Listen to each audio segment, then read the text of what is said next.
गोरखपुर में बन रहे कल्याण मंडपम सीएम योगी की पहल पर बनाए जा रहे 9 मंडपम, 5 मंडपम का हो चुका निर्माण। महज 11,000 में होगी बुकिंग।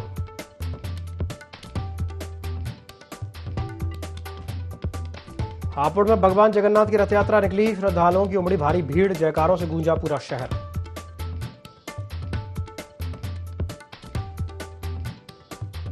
रायबरेली मॉडल का होगा विस्तार, पुलिस मुख्यालय टीम ने किया निरीक्षण। अत्याधुनिक सुविधाओं से लैस वाहन यार्ड।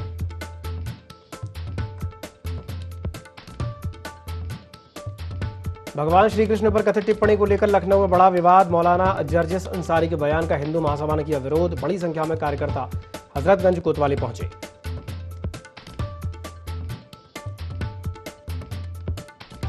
बांदा में युवा और छात्र चला रहे पेड़ों को बचाने का अभियान। डीएफओ को ज्ञापन देकर के लकड़ियों को कटाने पर रोक लगाने की मांग।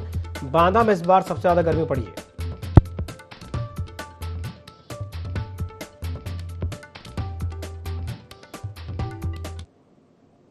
नमस्कार, ID24 में आप सभी का स्वागत है। मैं हूं आपके साथ दिव्यांशु जोशी। तो गोरखपुर में आम लोगों को कम खर्च में आधुनिक सुविधाएं उपलब्ध कराने के उद्देश्य से जीडीए और नगर निगम की ओर से कल्याण मंडपम योजना को तेजी से आगे बढ़ाया जा रहा है। मुख्यमंत्री योगी आदित्यनाथ की पहल पर शहर में 9 कल्याण मंडपम बनाए जा रहे हैं। इनमें से 5 का निर्माण पूरा हो चुका है, जबकि 4 पर काम जारी है। इन मंडपम में शादी, तिलक, मुंडन, नामकरण और अन्य सामाजिक कार्यक्रम महज 11,000 रुपए से बुक किए जा सकेंगे। योजना से गरीब और मध्यम वर्गीय परिवारों को निजी मैरिज लॉन में महंगे खर्च से राहत मिलेगी। मंडपम में आधुनिक सुविधाओं के साथ साथ बड़ी संख्या में लोगों के आयोजन की व्यवस्था होगी।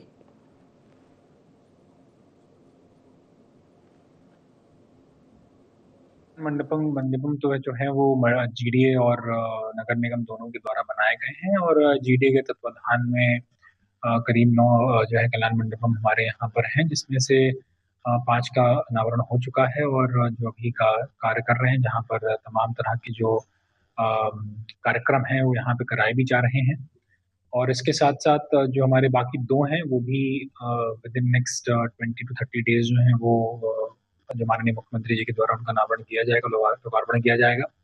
और इसके अलावा जो 2 बाकी हैं वो अभी बनने की स्टेज में वो बन रहे हैं, तेजी से बन रहे हैं, जिनको दिवाली तक पूर्ण करने का जो है वो लक्ष्य लिया गया है। ये कल्याण मंडपम जो है, जैसा माननीय मुख्यमंत्री जी की मंशा है, उनके तहत जो हमारे गरीब वर्ग के जो हमारे लोग होते हैं उनके लिए एक बहुत अच्छी जगह है, जहाँ पर वो अपने शादी के कार्यक्रम या कोई भी अपने पारिवारिक कार्यक्रम को कर सकते हैं और बहुत कम पैसे में कर सकते हैं। जहाँ पे जीडीए के द्वारा इनका संचालन किया जा रहा है और मात्र 11,000 रुपए, 3 लाख से नीचे जिनकी इनकम है, और बाकियों के लिए 21,000 रुपए में इसका बुकिंग जो है वो जीडीए के द्वारा किया जाता है। और जीडीए में आप आकर इसमें फिजिकली आप इसके लिए अप्लाई कर सकते हैं और ये बुकिंग आप लोग करा सकते हैं। सीतापुर के खैराबाद थाना क्षेत्र के राजापुर गांव में एक युवक की संदिग्ध आत्महत्या के मामले ने तूल पकड़ लिया है। मृतक के परिजनों ने एटीसी के कमांडेंट शगुन गौतम पर प्रताड़ना का आरोप लगाते हुए कार्रवाई की मांग की है। परिजनों का कहना है कि कमांडेंट के आवास पर हुई चोरी के बाद मृतक समेत कर्मचारियों को लगातार परेशान किया जा रहा था। सुनवाई नहीं होने पर कांग्रेस सांसद राकेश राठौर भी परिजनों के समर्थन में धरने पर बैठ गए। प्रशासन ने आर्थिक सहायता का आश्वासन दिया है, जिसके बाद परिजन अंतिम संस्कार के लिए राजी हुए। फिलहाल मामले की जांच जारी है।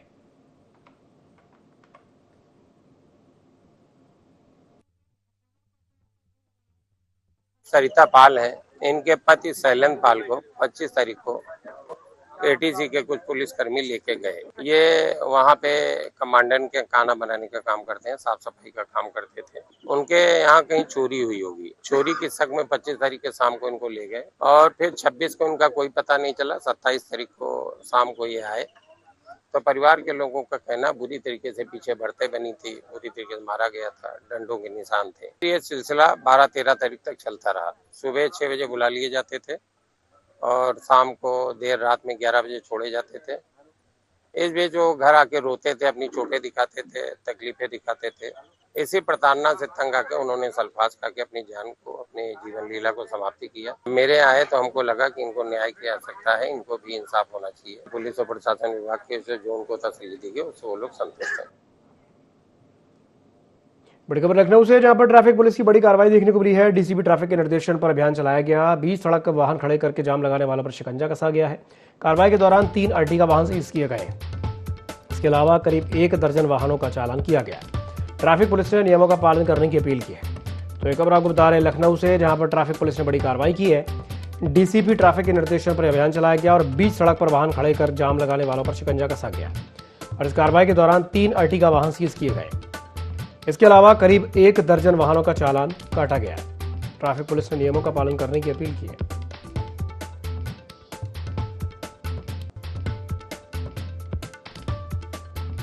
तो लखनऊ में ट्रैफिक पुलिस ने बड़ी कार्रवाई की है। डीसीपी ट्रैफिक के निर्देशन पर यह अभियान चलाया गया है।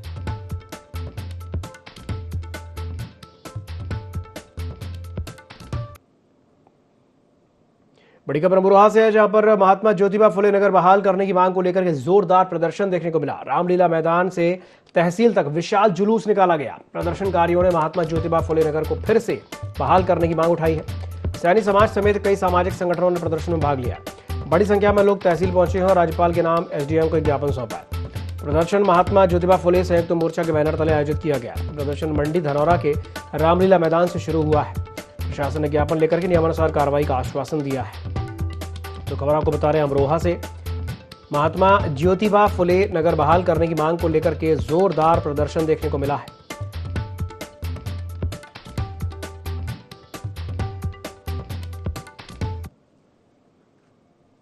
बांदा के युवा और छात्र नेता पेड़ों को बचाने के लिए लगातार अभियान चला रहे हैं। युवाओं ने डीएफओ को ज्ञापन देकर के जनपद में लकड़ियों के कटान पर रोक लगाने की मांग की है।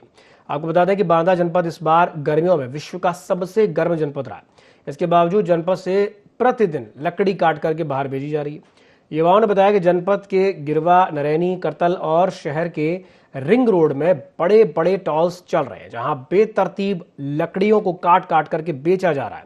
बांदा में लगभग 1.67% वन क्षेत्र ही बचा है। ऐसे में कर वृक्षों की कटान अगर नहीं रोकी गई तो बांदा जल्द ही रेगिस्तान बन जाएगा। पूरे मामले में जिला वन अधिकारी पंकज शुक्ल का कहना है कि शासन स्तर पर पत्र लिखा गया है कि बांदा में हर तरह के पेड़ों की कटान पर रोक लगा दी जाए, साथ ही जांच का दायरा भी बढ़ा दिया जाए।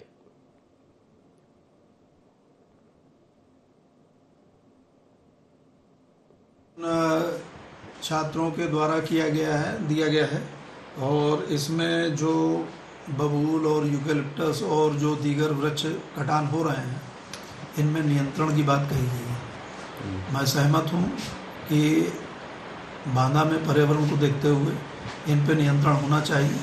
इस बात को जो छूट की प्रजातियां हैं, इसके लिए हम इसको उच्च स्तर पे ले जाएंगे। अपने स्तर पे हम नियंत्रण करने का पूरा प्रयास करेंगे। बड़ी खबर लखनऊ से है, जहां पर मंत्री ओपी राजभर का एक बयान सामने आया है। अखिलेश यादव पर ओपी राजभर ने बड़ा हमला बोला है। उन्होंने पूछा है कि विदेशी कंपनी के सहारे क्या 2027 की तैयारी अखिलेश कर रहे हैं। ओपी राजभर ने सपा पर बड़ा हमला बोलते हुए कहा कि जातियों में लड़ाई कराने के लिए विदेशी कंपनी लगाई गई है। अखिलेश पर ओपी राजभर ने बड़ा आरोप लगाया है। 2027 के चुनाव के लिए विदेशी कंपनी से खुफिया काम अखिलेश करा रहे हैं, ऐसा ओपी राजभर का कहना है।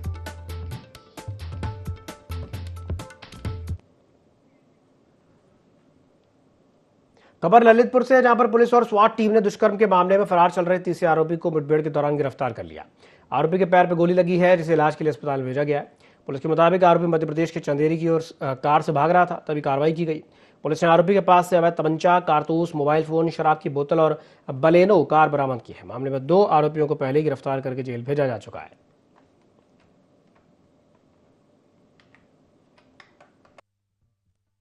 उसको थाना कोतवाली पर पीड़िता की मां द्वारा प्रार्थना पत्र देकर अवगत कराया कि उसकी पुत्री के साथ गलत काम किया गया। इस सूचना पर थाना कोतवाली पर सुसंगत धाराओं में मुकदमा पंजीकृत कर आवश्यक विवेचनात्मक कार्रवाई की जा रही है।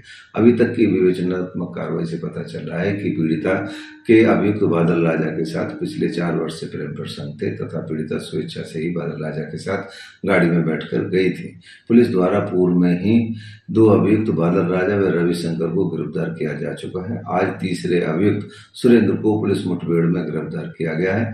अभियुक्त के पैर में गोली लगी है, जिसे जिला अस्पताल इलाज हेतु भेजा गया है। अभियुक्त के कब्जे से एक देसी तमंचा 315 बोर, एक खोखा कारतूस, एक जिंदा कारतूस 315 बोर तथा एक 4 व्हीलर बलेनो गाड़ी, एक मोबाइल तथा एक शराब की बोतल भी बरामद हुई है। उक्त के संबंध में अग्रिम विधिक कार्रवाई की जाए।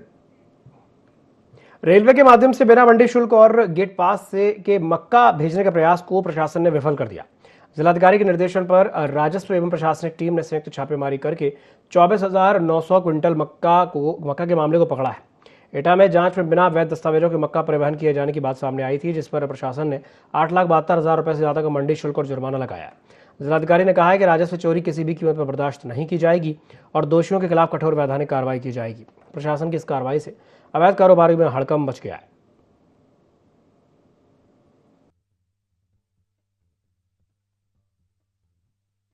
रैंडम रूप से एक सूचना भी प्राप्त थी और रैंडम रूप से वरिष्ठ मजिस्ट्रेट्स को भेज कर करके, जिसमें एडीएम ई थे और डिप्टी कलेक्टर श्री विपिन जी थे और तहसीलदार सदर थे, इनको भेज कर करके रेलवे की रेक पे जहाँ पे लोडिंग हो रही थी वहाँ पे जांच कराई गई। पता चला कि 42 वैगन्स में ये माल जो है लदा दिया गया था। 42 में से 40 पे लग गया था, 2 वैगन खराब थी और पूरी 42 वैगन्स जो है इन ट्रेडर्स ने जो है बुक कर रखी हुई थी। इनके द्वारा जो कानून के तहत 9R का रसीद मंडी का काटना चाहिए, जिससे कि राजस्व की प्राप्ति हो रही होती और कानूनी अनिवार्यता थी टैक्स को जमा करना, वो चीज का टोटल टैक्स इवेजन किया गया था, टोटल चोरी की गई हुई थी। ट्रेडर्स जो इसमें प्रथम दृष्टया इन्वॉल्व मिले, उनके लाइसेंस कैंसिलेशन के लिए भी आदेश दिए गए हैं। 24,900 क्विंटल जो है ये मक्का था। बड़ी खबर हापुड़ से, जहां पर दिल्ली लखनऊ हाईवे पर हादसा हो गया। तेज रफ्तार रोडवेज बस और ट्रक की भीषण टक्कर हो गई। हादसे में बस में सवार करीब आधा दर्जन यात्री घायल हो गए हैं। हाईवे पर हादसे के दौरान चीख पुकार मच गई। पुलिस ने घायलों को अस्पताल में भर्ती कराया है। गढ़कोतवाली क्षेत्र के हाईवे का यह मामला बताया जा रहा है। तो एक खबर आपको बता रहे हैं हापुड़ से, जहां पर दिल्ली लखनऊ हाईवे पर हादसा हो गया। तेज रफ्तार रोडवेज बस और ट्रक की भीषण टक्कर हो गई। हादसे में बस में सवार करीब आधा दर्जन यात्री घायल हो गए हैं। हाईवे पर हादसे के दौरान चीख पुकार मच गई। पुलिस ने घायलों को अस्पताल में भर्ती कराया है। गढ़कोतवाली क्षेत्र के हाईवे का यह मामला बताया जा रहा है।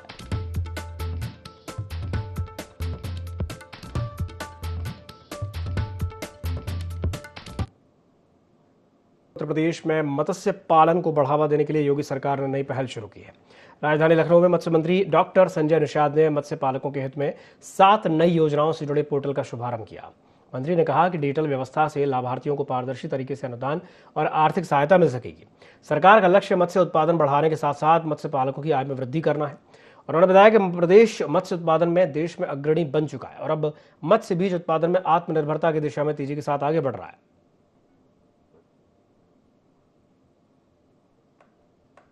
पैसा अगर देते हैं नदी से लेके, तो उसी लोकल विकास में है, वहाँ हमारी सरकार को पैसा देते हैं। मत्स्य विकास निधि का जो पैसा है जिलों में, उसका भी पैसा हम लोग अब जिलों में उनके ग्राम सभाओं में उनके संवर्धन के लिए, उनके विकास के लिए, उनके प्रमोशन के लिए खर्च कर रहा है। जो हमारा पोखरे का पैसा होता है वो भी हम सरकार नहीं लेती है, वो भी पोखरे का पैसा ग्राम सभा को जाता है, वह और ग्राम सभा का उसकी पैसे से विकास होता है। कुछ पैसा तहसील में हमको लगता है कि 30% तहसील में। तो ये हम लोग कोई सरकार अनुदान दे रही है निषादों को, मत्स्य पालकों को, मत्स्य क्षेत्र में कार्य करने वालों को, उनके बीमा फ्री है। आपके माध्यम से होगा, फ्री में बीमा हमारे यहाँ कुछ नहीं, सामूहिक बीमा हमारे यहाँ फिश फार्मर ऐप है, उस पर चले जाए, बीमा का फार्म भर दें कि हम मछली पालन करते हैं। फ्री का बीमा है। डिसेबिलिटी होने पर, कैजुअलिटी होने पर 5 लाख है, डिसेबिलिटी होने पर 2.5 लाख है। अगर कहीं चोट लग जाए 25,000 हमारा बीमा फ्री करा लें। मैं प्रधानमंत्री को धन्यवाद दूंगा कि 4% पर केसीसी बन रहा, मतलब कोई गारंटी नहीं है। मछली मारने वाले जाल हो ना हो, या हमारा ट्रेनिंग लिया हो, मतलब हम मछली पालन करते हैं, तो उसमें उसको हम बिना गारंटी के 3 लाख रुपया उसको देते हैं, 3 लाख तक मिले और 4% ब्याज तो हर साल हिसाब करता रहे। अगर गारंटी है तो 5 लाख का है। ऐसे में लेके भारत सरकार के लिए हमारा शिक्षण प्रशिक्षण का हमको लगता है उसका भी पोर्टल खुला होगा। तो शिक्षण प्रशिक्षण हमारे यहाँ फ्री है। हमारे यहाँ मछुआ कल्याण में कि जिले में प्रशिक्षण ले ले, फिर प्रदेश में ले ले, फिर दूसरे प्रदेश में मैं उसको भेजता हूँ। तो जिसको भी मैं चाहूँगा मत्स्य पालन बहुत अच्छा है, तमाम परियोजनाएं दी है। हमारे यहाँ नेशनल फिशरी डिजिटल प्लेटफॉर्म है, आपके माध्यम से उसे कहूँगा कि रेगुलर उसका पोर्टल खुला है। आधार कार्ड और बैंक पासबुक और अपना मछली पालन के टिक लगाने उसको भर दे, उसमें उनको 100 रुपये खाते में आते हैं, जिससे कि वो रिचार्ज और भी पढ़ लें। और अगर नहीं है लिंक उनका मोबाइल नंबर आधार कार्ड से, तो सहज जन सेवक केंद्र चले जाए, वहाँ भी उनका हो जाएगा आसानी से NFDP पर रजिस्ट्रेशन कराने। अब शायद भारत सरकार का ये मंशा है कि जो रजिस्टर्ड हो जाए, पहले हम उन्हीं की जो इच्छित हो, ट्रेंड हो, जो व्यवसाय करना चाहते हैं, उन्हीं को हम योजनाओं का लाभ दें। तो जो आपके माध्यम से इतने कहूँगा कि जिसको भी योजना लेना हो वो NFDP पर रजिस्ट्रेशन जरूर करा ले। रायबरेली में पुलिस मुख्यालय लखनऊ की टीम ने महाराजगंज रोड स्थित अत्याधुनिक वाहन यार्ड का निरीक्षण किया।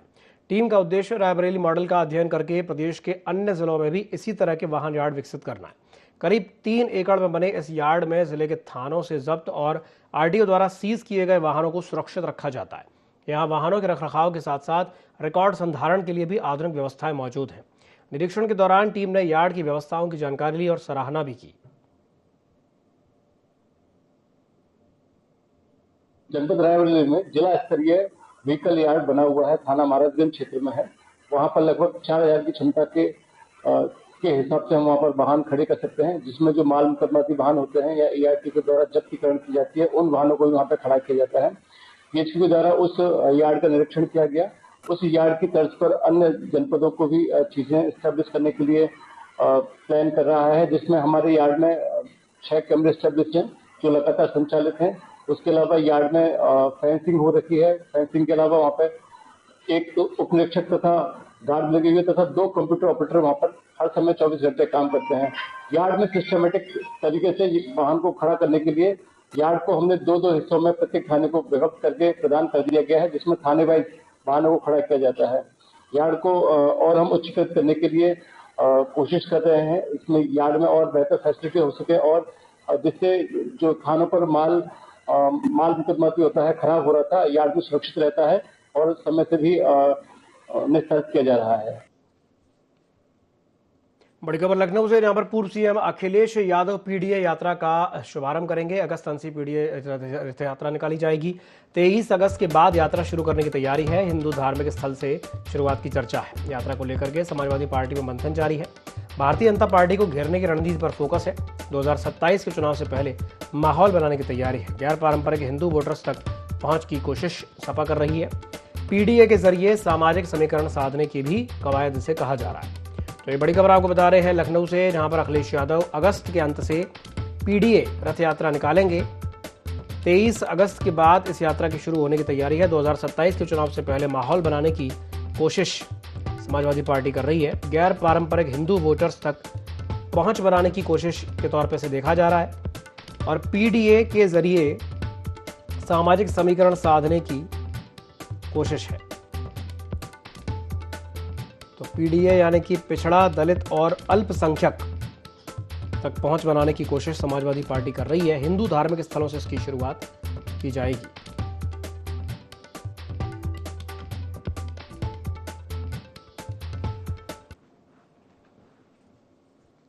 बड़ी खबर लखनऊ से, जहां पर कल पश्चिमी यूपी के दौरे पर सीएम योगी आदित्यनाथ रहेंगे। सीएम गाजियाबाद, शामली और बिजनौर का दौरा करेंगे।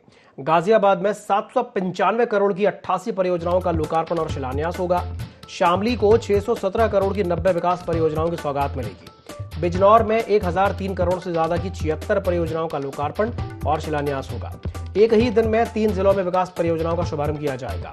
कुल 2415 करोड़ से ज्यादा की परियोजनाओं का लोकार्पण होगा और शिलान्यास प्रस्तावित है। सरकार ने इसे पश्चिमी उत्तर प्रदेश के विकास को गति देने वाला कदम बताया। कार्यक्रमों में जनप्रतिनिधि और अधिकारी भी मौजूद रहेंगे। विकास परियोजनाओं से क्षेत्र में बुनियादी सुविधाओं को मजबूती मिलने की उम्मीद है।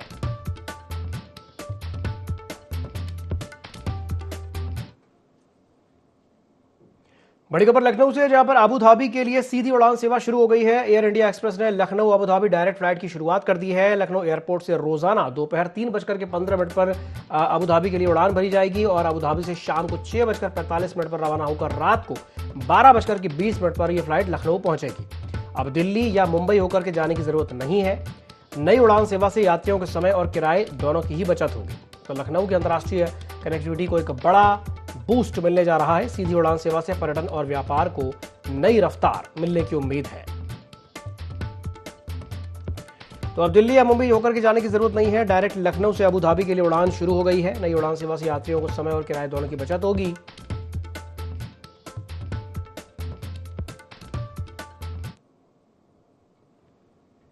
सिद्धार्थनगर में भाजपा गोरखपुर क्षेत्र के नवनियुक्त क्षेत्रीय अध्यक्ष विनोद राय के प्रथम आगमन पर स्वागत किया गया। जिला मुख्यालय पहुंचने पर जनप्रतिनिधियों और हजारों कार्यकर्ताओं ने उनका जोरदार अभिनंदन किया। स्वागत कार्यक्रम के बाद भाजपा जिला कार्यालय में संगठनात्मक बैठक आयोजित की गई। विनोद राय ने शीर्ष नेतृत्व का आभार जताते हुए संगठन को मजबूत करने और कार्यकर्ताओं से सीधा संवाद स्थापित करने की बात कही। उन्होंने आगामी विधानसभा चुनाव में बेहतर प्रदर्शन का लक्ष्य रखा। वहीं नेताओं ने विनोद राय को जमीन से जुड़ा हुआ नेता बताते हुए उनके नेतृत्व में पार्टी को नई ऊर्जा मिलने की बात कही।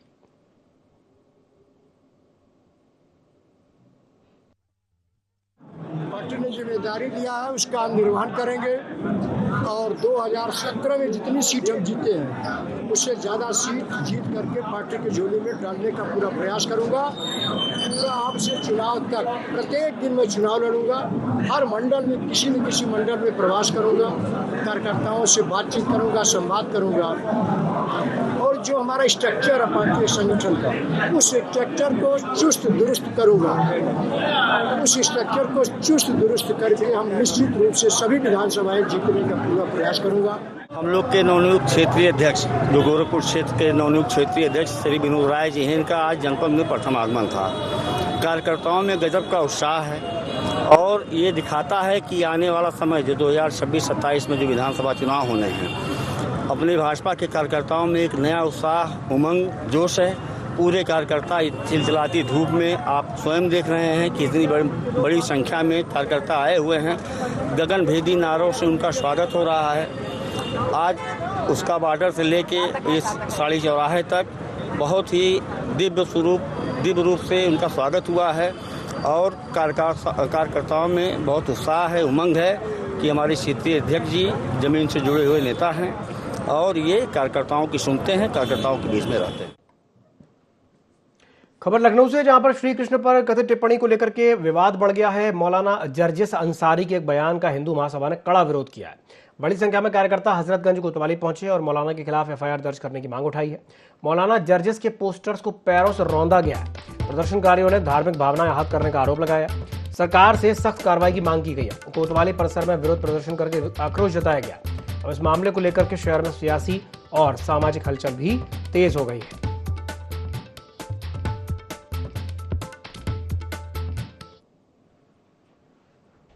हापुड़ में भगवान जगन्नाथ रथ यात्रा श्रद्धा और भक्ति के साथ निकाली गई। यात्रा में बड़ी संख्या में श्रद्धालु शामिल हुए और पूरा शहर हरि बोल के जयकारों और भजनों से गूंज उठा।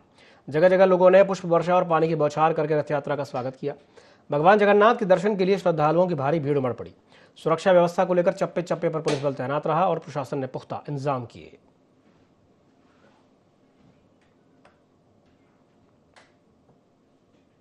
बड़ी खबर लखनऊ से, जहां के मड़ियाव थाना क्षेत्र के मुतक्कीपुर में आग लग गई। IIM रोड किनारे बनी एक दुकान में आग भड़क उठी। स्थानीय लोग आग बुझाने का प्रयास कर रहे हैं। लगातार फैलती जा रही है और आसपास की दुकानों को भी खतरा है। मौके पर फायर ब्रिगेड का इंतजार किया जा रहा है। पुलिस और दमकल विभाग को भी घटना की सूचना दे दी गई है। तो ये खबर आपको बता रहे हैं यूपी के लखनऊ से, जहाँ पर मड़ियाव थाना क्षेत्र के मुतक्कीपुर में आग लग गई है। IIM रोड किनारे बनी एक दुकान में आग भड़क उठी। स्थानीय लोग आग बुझाने का प्रयास कर रहे हैं। आग लगातार फैलती जा रही है और आसपास की दुकानों को भी इसका खतरा है। मौके पर फायर ब्रिगेड का इंतजार किया जा रहा है। पुलिस और दमकल विभाग को घटना की सूचना दे दी गई है।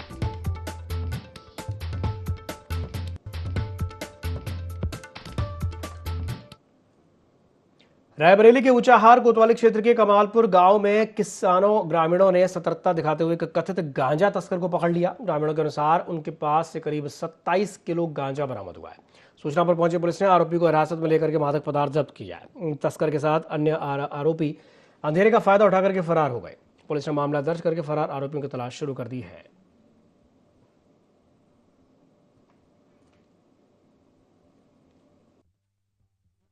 हमारे गांव में गांजा पकड़ाया गया है। गांव के काफी लोग आए, हमको भी सूचना दी गई तो हम लोग भी भाग कर घर से आए। गांजा यहाँ प्राइमरी स्कूल कांजी की पुरवा के प्राइमरी उसके पास गांजा एक बोरी बरामद हुआ। बंडल के बंडल उसमें बंधे हुए थे। हम लोगों को यहाँ कुछ गांव के लोग पकड़े हुए थे तो हमको सूचना मिली। हम लोग भाग कर यहाँ आए तो देखा तो वो आदमी उसके साथ में बैठा हुआ है। बड़ी खबर बदायूं से, जहां पर जंगल में पेड़ से लटका हुआ एक युवक का शव मिला। शव मिलने की सूचना पर इलाके में हड़कंप मच गया। सूचना मिलते ही थाना पर पुलिस घटनास्थल पर पहुंची है और पुलिस ने शव को कब्जे में लेकर के पोस्टमार्टम के लिए भिजवा दिया। युवक की पहचान और मौत के कारणों की जांच जारी है। पुलिस फिलहाल मामले की जांच कर रही है। बिलसी थाना क्षेत्र का यह मामला बताया जा रहा है। तो खबर आपको बता रहे हैं बदायूं से।